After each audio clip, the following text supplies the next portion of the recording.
Hey there, it's Bobby Legs and welcome to another episode of Bobby Legs Loves Watches. And today you and I will be taking a look at the SEIKO SPB179 Ice Diver Sumo.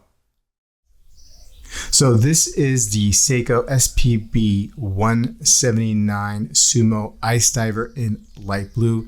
This is a US release only. It was released with two other models, the SPB175 and the SPB177. A gray dial and a green dial variant. Obviously, this is the light blue. And these watches were released in tribute to SEIKO, the toughness of SEIKO divers, especially in cold conditions.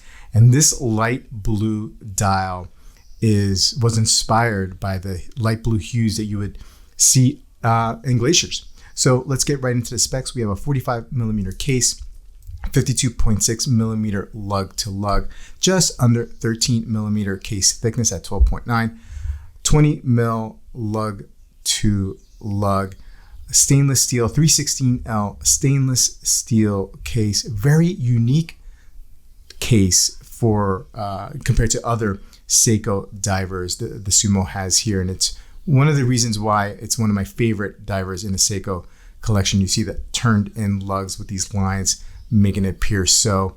A combination of polished and brush elements here on the flank, aggressively turned down lugs to help conform to wrist, and holes here for easy strap and bracelet change. And speaking of bracelet, you have a stainless steel bracelet at 20 millimeters width into a clasp that is stamped, but I would say it is more substantial than some of the other stamped bracelets you will see in the more affordable SEIKO watches, so very good there. A fold over clasp with a double push button deployant for micro adjust to dial that sizing in. And speaking of sizing, you do have a pin and collar system here, and while that may be intimidating for someone who has not sized these bracelets before, there are plenty of videos out there. Just sit back, relax, take your time, get the right tools, and you can do it. Actually, I used to be very intimidated by sizing these bracelets and dreaded it, but I do enjoy it now. As long as I'm in a calm space, the kids are in bed, and I have no distractions, it's easy. And I actually like the push pin system the best, but the pin and collar is good. And you know, you have the screw in, and that's easy as well, but not so bad. Once you have it sized, you don't have to worry about sizing it again. Screwed down case back here with the SEIKO emblem there of the tidal wave, the tsunami. It's a 200 meter diver. And let's talk about the bezel here while we're at it. Aluminum dark blue bezel, aggressively knurled here with a thick coin knurl, and very easy to turn the dial, right? And lines up pretty good. And again, I'll point out the aggressive knurl or the thickness of the knurl. And I think while you're diving, if you used it, this watch for diving, and you have gloves, it'll be an easy way to grip. And speaking of easy grip, this dial here, this crown here at the 4 o'clock is a big crown as well. Really easy to grip and nice knurling there. So if you have those gloves, this will work fine with you.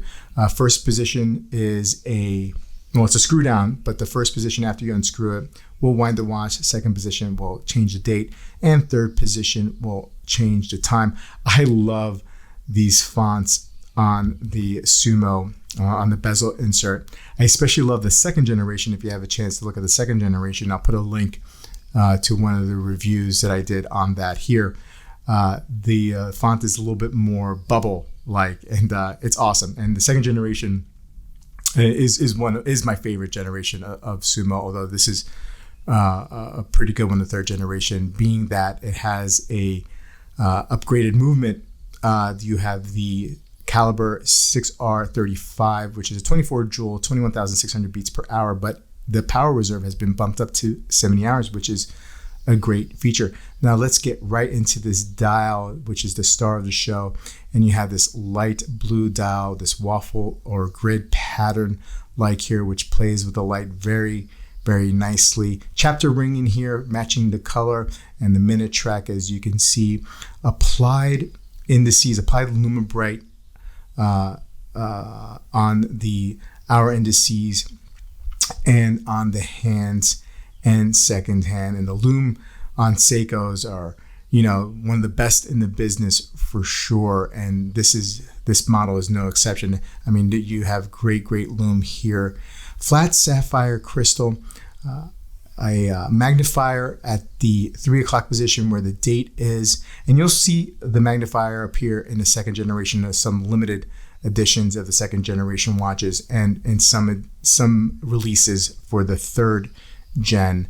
Seiko underneath the 12 o'clock Prospex automatic diver 200 millimeter right above the 6. And back to the magnifier, I apologize.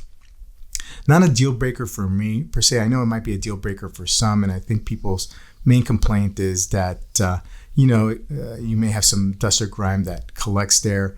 I wipe down my watches, so it's not that big of a deal. I also use them a lot when I'm washing dishes or playing with the kids, water play and whatnot. So it's not a real issue for me, but I think it's a nice little feature here for this crystal. Let's throw this on my 6 3/4 inch wrist. Now, this is probably spec-wise the biggest I think I can go without it feeling like really just overbearing and clunky. I love the Sumo, and I love the individual or the unique styling that it has in the Seiko collection. And I feel like this watch fits pretty darn perfectly on my wrist. But somebody who has a smaller wrist, like a 6.5 to or just under, you may want to, if you're interested in this particular model or the Sumo in general, you may want to borrow one from a friend because it could be big and they are kind of heavy, right? So let's get a weight, speaking of, on here. And what do we got here? 162 grams. So it is a heavy watch size for my wrist proportions. So like I said, if you have a smaller wrist, just try them on first. The Sumo is a very divisive model. You either love it or you hate it. And part of it is because of the size. Part of it is because of the design, which again, I love for sure. The one gripe I have about this particular model here, and we're under the studio lights, but in normal light indoors and whatnot, at certain angles, I find it a little bit hard to read. The steel or the stainless steel, the brushed elements or polished elements of the steel here on the hands and on the indice borders at times blend in with the dial for me. And so it's hard to see it here because I have the studio lights on it, and you'll see a nice contrast between the indices, hands, and dial.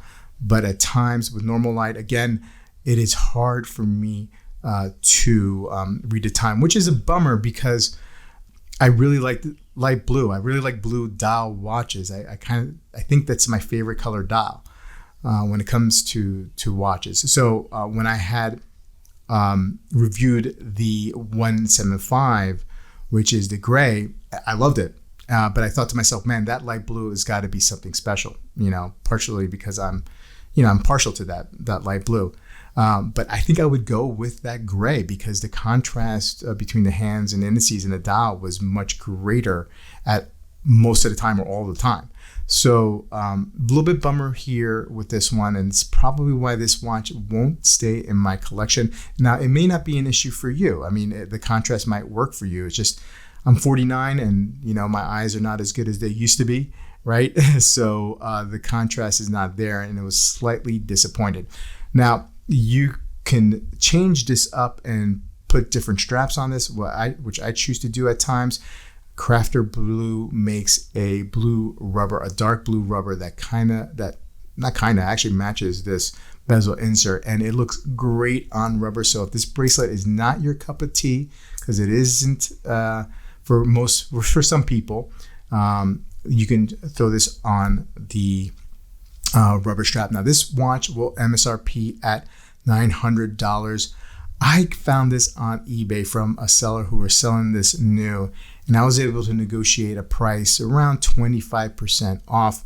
So definitely do some research out there. See if you could find this watch on eBay. Even used, if it's in good condition, you can probably find a good discount to the MSRP on this one. Anyway, guys, let me know what you think about this watch. Please put a comment below, and I'll see you guys in the next video. If my channel is new to you and you enjoyed this video, please like and subscribe and click that bell icon to get updates when I upload new videos. I love making these videos, and I hope you like them too. And also, if you want to support the channel, please buy me a cup of coffee. The link is in the description. Take care, and I'll see you in the next video.